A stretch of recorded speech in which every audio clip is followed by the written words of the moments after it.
नमस्कार, हमारे साथ मौजूद हैं अनूप तिवारी जी और आपको बता दें कि ये लोजपा के नेता हैं और हम आज इनसे मिलने के लिए पहुंचे हुए हैं ताकि आने वाले जो लोकसभा चुनाव है उसको लेकर के इनसे जानना ज़रूरी है क्योंकि सीवान ज़िले में ये रहते हैं, इनका अपना मकान भी है।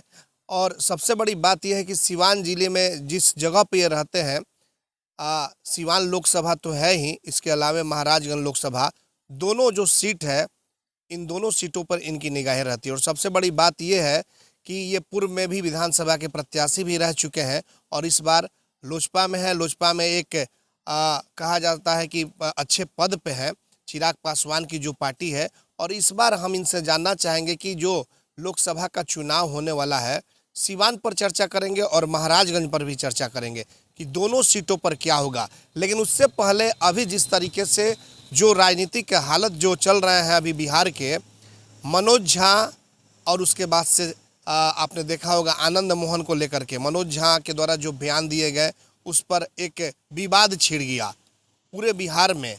और उसके बाद से फिर आनंद मोहन का बयान आया, उसके बाद बयान पर बयान आ रहा है, अभी भी वो विवाद वो चल रहा है। तो अनूप तिवारी जी, सबसे पहले आपका एटीएन लाइव में स्वागत है। और जिस तरीके से जो बयान आया मनोज झा का आपने देखा, और उस बयान के बाद से आनंद मोहन जी का बयान आया और एक राजनीतिक जंग छिड़ गई है। लग रहा है कि एकदम जात पात की राजनीति होने लगी है बिहार में। तो क्या ये कितना तक सही है, आप इसको क्या मानते हैं? देखिए, सबसे पहले तो आप भटक के आ गए हैं इधर एटीएन को, तो आपको भी बहुत बहुत धन्यवाद। और जितने भी दर्शक हैं हमारे एटीएन के, उनको इस प्रतिपक्ष और आने वाले नवरात्र का भी शुभकामना है। रही बात इस जात पात की, तो आप देख रहे हैं 15 साल और 17 साल जो विकास हुआ है, किस कारण नहीं विकास हुआ। बिहार का जो विकास रुका है वह इसी जात पात को लेकर रुका है। और यह लोग नहीं चाहते हैं कि जात पात से ऊपर उठे। इसीलिए हमारे नेता आदरणीय राष्ट्रीय अध्यक्ष चिराग पासवान जी जो का नारा है, बिहार फर्स्ट और बिहारी फर्स्ट, इसका मिशन एक ही है कि हम सब जात पात से आगे उठ के अपना विकास करें, हर बिहारी का विकास करें। क्योंकि आए दिन, आप कुछ दिन पहले भी आप कोरोना काल में देखे हो या विगत में भी, चाहे अभी भी, बिहारियों को आप जैसे न्यूज चैनलों को पकड़ के सत्य बात बोलने में बंद कर दिया जाता है। यह शब्द आप जो पूछ रहे हैं कि यह दो आनंद मोहन और झा जी, मनोज झा जी का, यह दोनों एक ही दल के नेता हैं।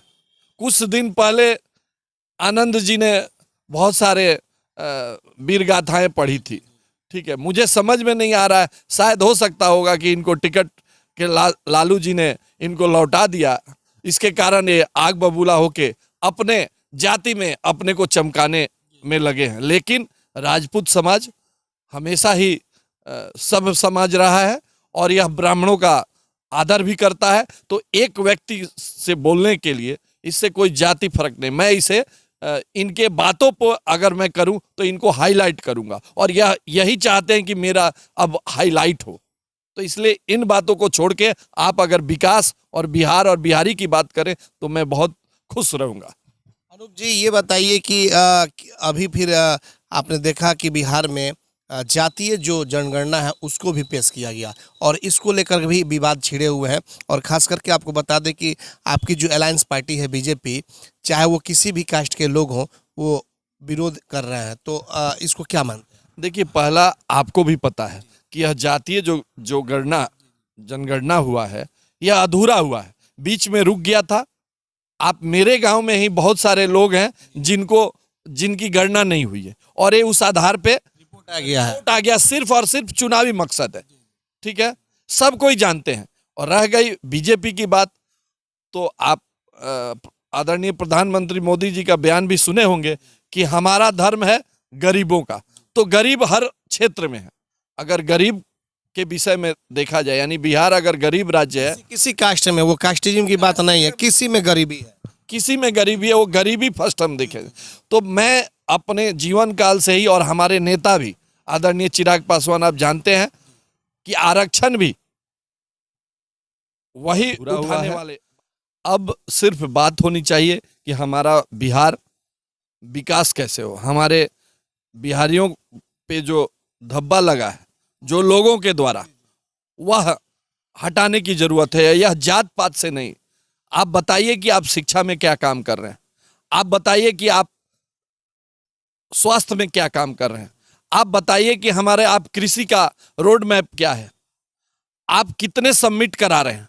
अभी जैसे गुजरात ब्राइवेंट हुआ, आप देखे होंगे। आप तुलना मोदी जी की कर रहे हैं, लेकिन आपके जीवन काल में एक भी ब्राइवेंट बिहार नहीं हुआ। तो कहां से इंडस्ट्री लगेगी? क्योंकि मैं खुद पूरे भारत में नहीं, 2-4 कंट्री में भी मैं जाता हूं और यहाँ अपार संभावना है। चूंकि यहाँ के ही मजदूर बाहर में जाकर के काम जाते हैं, तो सिर्फ आप क्या मजदूर का एक्सपोर्टर बनेंगे बिहार का? यहाँ की बैंक की जो व्यवस्था है, यहाँ जो पैसे जमा होते हैं, वो आप दूसरे राज्यों को दे रहे हैं। आप अपने बिहारियों को रोजगार के लिए नहीं दे रहे हैं। आपके पास कुछ सब्सिडी नहीं है, प्रॉपर सब्सिडी। आप सिर्फ झूठ मान रहे हैं कि बिहार को एक विशेष दर्जा दे दिया जाए। अरे आप मांगिए कि आप सब्सिडी हमें दीजिए, तब ना विकास होगा। रोजगार, घर घर में रोजगार होगा, तब होगा।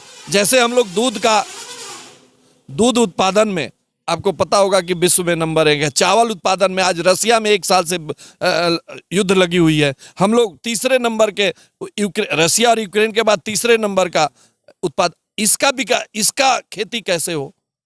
इस पे विकास का क्या लग रहा है कि जातीय जनगणना कराने के बाद से जेडीयू को या महागठबंधन को फायदा कुछ हो सकता है? देखिए, यह आनन फानन में फैसला लिया गया है, इसका कोई प्लानिंग नहीं है। चुनाव को देखते हुए, और आप पता कर लीजिए, हमारे नेता भी चिराग जी बोलते हैं कि यह इनके लिए हुआ, अपने वोट बैंक के लिए। तो पब्लिक अब समझती है जातीय जनगणना से कोई इससे फर्क नहीं पड़ने वाला है। अनूप जी, हालांकि आप जिस जगह पर रहते हैं ये महाराजगंज लोकसभा क्षेत्र है और सीवान डिस्ट्रिक्ट है, 2 सीट है। सबसे बड़ी बात है कि आप लोग दोनों सीट पर आपका लगाव है। आपसे जानना चाहेंगे, पहले हम सीवान सीट के बारे में बात करेंगे। सीवान सीट बीजेपी पहले यहाँ पे चुनाव लड़ी भी है और उसके बाद से जेडीयू के खाते में चला गया। अब आप लोग भी दावा कर रहे हैं कि ये सीट जो है लोजपा के खाते में चले जाए। सीवान, कितनी सच्चाई है? देखिए, यह वरीय स्तर पर है और आपको भी खबर है। सही समय पे सही बात को रखा जाएगा और जब डिसाइड होगा तो आप लोगों को पहले बताया जाएगा कि हमें, हमारी पार्टी को कौन कौन सी सीट मिल रही है। लोगों का काम है कहना, जनता है वो कहती है, हम लोग को सुनना है। आपको भी सुनना है और हम नेता हैं पार्टी के, तो हमें भी सुनना है। लेकिन जब तक हमें प्रदेश स्तर से, हमारे राष्ट्रीय अध्यक्ष द्वारा, प्रदेश की कमेटी में तो आप भी हैं, कमेटी में है, लेकिन अभी तो सीट डिसाइड नहीं हुआ है ना। अलायंस जिसके साथ हम लोग का है उनके साथ तो सीटों का बंटवारा मोटा मोटी हुआ है, लेकिन कौन कहां लड़ेगा इसकी तो ये तो सामूहिक हम लोग कैसे कर सकते हैं। अच्छा, एक चर्चा जो चल रही है कि हीरा साहब को लेकर के, और कि जैसे चिराग पासवान आए हुए थे, घंटों बातचीत हुई, हम लोग भी वहाँ पे मौजूद थे। चर्चा चल रही है कि हिना साहब लोजपा से आ सकते हैं, चिराग पासवान की पार्टी से, और इसी को लेकर के संभावना बढ़ रही है कि यह सीट कहीं ऐसा ना हो कि लोजपा के खाते में चला जाए। क्या वाकई आपको लग रहा है कि लोजपा के खाते में जाएगा और हिना साहब चुनाव लड़ेंगे? देखिए, आप जग जाहिर हैं, अभी नए संसद में 33% हमारे प्रधानमंत्री जी ने रिजर्व महिलाओं के लिए दिया था। और अगर एक महिला नेत्री आती हैं, वो बहुत ही तेज तरार हैं, अपने कौम में बहुत मजबूत पकड़ रखती है, ठीक है। तो अगर वो, उनको टिकट मिलता है पार्टी के, अगर हमारे वरीय अधिकारी देते हैं, तो बिल्कुल हम लोगों की पार्टी मजबूत होगी। सब हम लोग अलायंस है, लेकिन हम अपना कुनबा को बढ़ाएंगे। और सिवान में उनके जैसा व्यक्ति तो अगर पार्टी में शामिल होगा तो निश्चित रूप से कहीं ना कहीं हमारी पार्टी मजबूत होगी। मतलब कि लोजपा चाहती है कि हिना साहब हमारे पार्टी से चुनाव लड़े। कोई भी पार्टी जब मजबूत आदमी रहता है तो उसको चाहता है कि हम अपने खेमे में ले, ठीक है। आज जो आनंद मोहन की बात आप चर्चा कर रहे हैं, इनको स्पेशल लॉ बना के, जो कि हुआ नहीं था, निकाला गया बाहर, इनको बाहर निकाला गया। तो यह किस चीज के लिए? यह जातीय समीकरण करने के लिए। और एक और जिनको अपना सिद्धांत के ऊपर में, चाहे जैसे भी व्यक्ति लोग बोले, अपने सिद्धांत के लिए, एक पार्टी के लिए जिंदगी भर अपना कुर्बान कर दिया, उस पार्टी के परिवार को आप किनके बारे में आप माननीय सांसद हिना साहब के की बात मैं कर रहा हूँ। उनके पास पति मोहम्मद शहाबुद्दीन जी, तो उनको एक राजनीति से अलग कर दिया गया है। तो यह सब राजनीति का बात है। उन लोगों को लगता होगा कुछ और कि वोट तो हमारे कब्जे में है, बीजेपी में जाएगा नहीं। तो यह राजनीति क्या हो रहा है? यह तो वोट के लिए राजनीति हो रही है। राजद को लगता होगा ये। डेफिनेटली। आपको क्या लग रहा है, आप लोग भी काफ़ी नज़दीक में या यहाँ से सीवान से जुड़े हुए हैं, आपको क्या लग रहा है कि आखिर आरजेडी जो है क्यों इग्नोर कर रही है हिना साहब को, मोहम्मद शहाबुद्दीन साहब के परिवार को? क्योंकि यही जीवित थे तो सब कुछ ठीक था। लालू जी आए गोपालगंज और मिलने भी नहीं गए।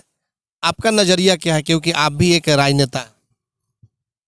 देखिए, अब इन दोनों के परिवार के बीच में तो यही दोनों बता सकते हैं, हम तो दूर से देखते हैं। लेकिन मैं जितना जानता हूं कि यह परिवार आहत है, चूंकि मुझे जो पता है, और बिल्कुल जायज है कि उन लोगों की इच्छा थी कि उनका पार्थिव शरीर आए, और उसमें इन्होंने कोई भी एक्शन या अपना तत्परता नहीं दिखाई।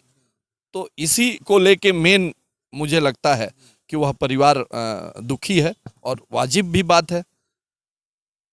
आपको ऐसा लग रहा है कि जो मोहम्मद शहाबुद्दीन हिना साहब के पति जब तक रहे और आरजेडी यानी कि लालू प्रसाद यादव के साथ एकदम कदम से कदम मिला करके चले, तो आपको ऐसा लग रहा है कि वो परिवार, भले ही उस परिवार के साथ क्या हो रहा है, क्या वो लोग कर रहे हैं, वो अलग की बात है, लेकिन वो परिवार लालू यादव के परिवार को छोड़ सकता है और दूसरे दल का दामन हाथ सकता है? ये ऑफर कई बार हम लोग को भी जानकारी है कि शहाबुद्दीन साहब जीवित थे उस समय भी जेडीयू से या फिर कई जगहों से ऑफर आया, और शायद हो सकता था कि ऑफर आए और ये अगर शामिल हो गए रहते तो शायद ये सारे जो केस थे ये कुछ इधर उधर हो गए रहते।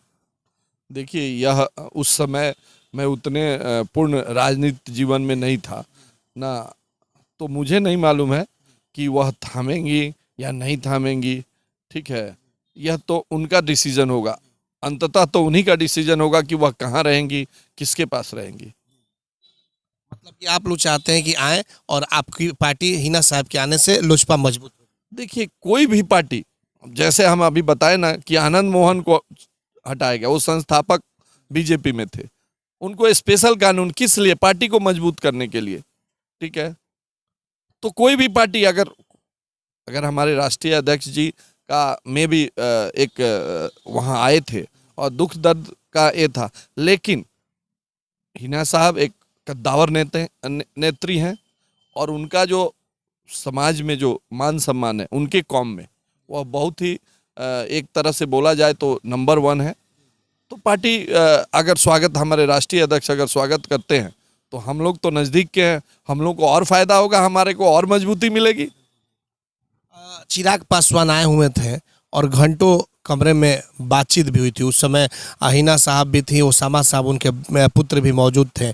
चिराग जी के साथ जो बातचीत हुई, उसके बाद क्या लगा आपको कि बातचीत किस तरह की क्या हुई? कुछ तो जरूर जानकारी मिली हो, क्योंकि आप लोग भी वहाँ पहुँचे हुए थे चिराग जी के साथ। देखिए, आप भी अगर बंद कमरे में बात हुई तो बंद ही रहती है। जब तक पार्टी ऊपरी स्तर तक नहीं खुलती है तो हम लोगों को खोलने का, बोल दूं कि बस ऐसा हो रहा है वैसा हो रहा है, यह पार्टी के लाइन के विरुद्ध बात होगी। अगर हमारे राष्ट्रीय अध्यक्ष जी गए हैं तो फर्स्ट तो ऐसे ही आप बताए भी कि चूंकि बहुत दिनों से वो नहीं गए थे, ठीक है, तो वहाँ नज़दीक में आए हैं तो जाके मुलाकात की होंगे। और जैसे ही इस तरह का कोई भी न्यूज़ आएगा, आप बंधु तक तो हम लोग को पहुंचाना ही है। पहले हम लोग के पार्टी में कहाँ सीट मिल रहा है, इसका सामूहिक जब घोषणा हो जाएगा तो आपको बता दिया जाएगा। अच्छा, क्या लग रहा है कि सिवान लोकसभा जो सीट है इस पे कौन किस पर भारी पड़ेगा? क्योंकि जेडीयू से अभी वर्तमान सांसद है कविता जी, और मंगल पांडे की भी चर्चा चल रही है कि वो भी यहाँ से उम्मीदवार हो सकते हैं। ओम प्रकाश यादव काफ़ी ज़्यादा रेस है, पहले वो सांसद रह भी चुके हैं। तो इस परिस्थिति में आपको क्या लग रहा है? भाकपा माले भी अपनी उम्मीदवारी वहाँ से दावेदारी कर रही है, इस परिस्थिति में आपको क्या लग रहा है, क्या जेडीयू मजबूत रहेगा या फिर क्या होगा, किससे कौन लड़ाई लड़ सकता है? देखिए, मैं लास्ट से ही भाजपा माले से बात कर रहा हूं, तो आप जान रहे होंगे कि कुछ हवा में स्पष्ट घोषणा नहीं हुई है जेडीयू की, लेकिन जहां तक हुआ है कि 6 सीट और 2 सीट, 6 कांग्रेस और 17-17 ऐसा कुछ फार्मूला इन लोगों के तरफ से आ रहा है, मीडिया में भी आप लोग की तरफ से आ रही है। तो 2 सीट माले, तो माले 2 सीट कहाँ लड़ेगी? कन्हैया कुमार को देगी या आरा लड़ेगी या सिवान लड़ेगी या जहानाबाद लड़ेगी? तो यह डिसीजन रह गई बात आप मंगल जी पांडे जी, तो वह और उसके बाद हमारे भूतपूर्व सांसद ओम प्रकाश राय जी, दूसरा आप बताए किसका नाम बताए? जेडीयू से कविता जी वर्तमान तो जेडीयू में है, वो जेडीयू जाने कि वह राजद लड़ेगा या जेडीयू लड़ेगा, वो उन लोगों की बात है, ठीक है। अब रह गई बीजेपी की, तो बीजेपी में लड़ाई दो जनों में है। तो इसमें बहुत ही राजनीति जैसे होता है, अक्सर आप देखे होंगे कि उनको टिकट ना देना, फिर विधानसभा चुनाव वो हार गए, तो बहुत सारा उनमें प्लस एज फैक्टर, उनका स्वास्थ्य, और मंगल जी सिवान के होके स्वास्थ्य मंत्री हुए हैं। तो अगर बीजेपी को, मुझे जहां तक अपने आशा लग रहा है कि अगर बीजेपी टिकट उस सीट को बीजेपी को जाती है, तो मंगल पांडे एक नंबर 1 कैंडिडेट होके उभरेंगे जरूर। सीवान लोकसभा में दमदार उम्मीदवार जी, उम्मीदवार अगर 1, 2, 3 में देखा जाए, उसमें ओम प्रकाश जी भी होंगे, लेकिन जहां तक बात आएगी, चूंकि सब कोई लड़ा है, और यादव वोट को देखते हुए आप देख रहे हैं कि यादव वोट, अब लालू जी भी निकल गए हैं, और तेजस्वी जी भले अभी ईडी ने उनको नोटिस दे दिया है 4 तो भीतर चले जाएं, लेकिन यादव वोट अब जो पहले था साहबुद्दीन साहब के विरुद्ध में, वो अब होने वाला नहीं है। तो ब्राह्मण वोटों के लिए, प्लस आप जान रहे हैं कि कोई भी जो चुनाव हो रहा है वो मोदी जी का, आज ग्राफ जो है देश में अगर किसी का हो रहा है तो 64% अभी दिखा रहा है। तो उनके जो मंगल जी हैं वो बहुत ही मजबूत कैंडिडेट है, और उन्हीं के द्वारा बनाया गया संजय जी ऐसा हैं। नहीं लग रहा है कि मंगल पांडे अगर आए हैं और ओम प्रकाश यादव खिलाफ चुनाव अगर लड़ गए, तो कहीं ना कहीं बीजेपी का जो वोट है वो भी लेंगे और इससे नुकसान भी हो सकता है? देखिए, यह पिछले चुनाव की अगर हिस्ट्री देखें, इतिहास देखा जाए, तो मुझे नहीं लगता पार्टी में उनको मान मनोबल किया जाएगा।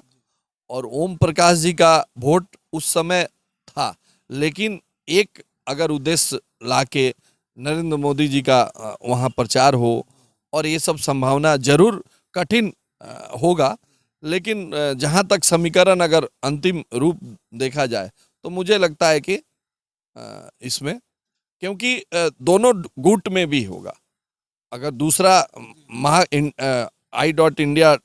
जो ए है उसमें भी धारा है, क्योंकि वहां भी कविता सिंह जी रहेंगी, ऐसा नहीं कि इधर ही है, इधर थोड़ा कम है लेकिन उधर ज्यादा है, तो वहां भी वोट इधर से उधर हो सकता है, किसको सीट जाएगा।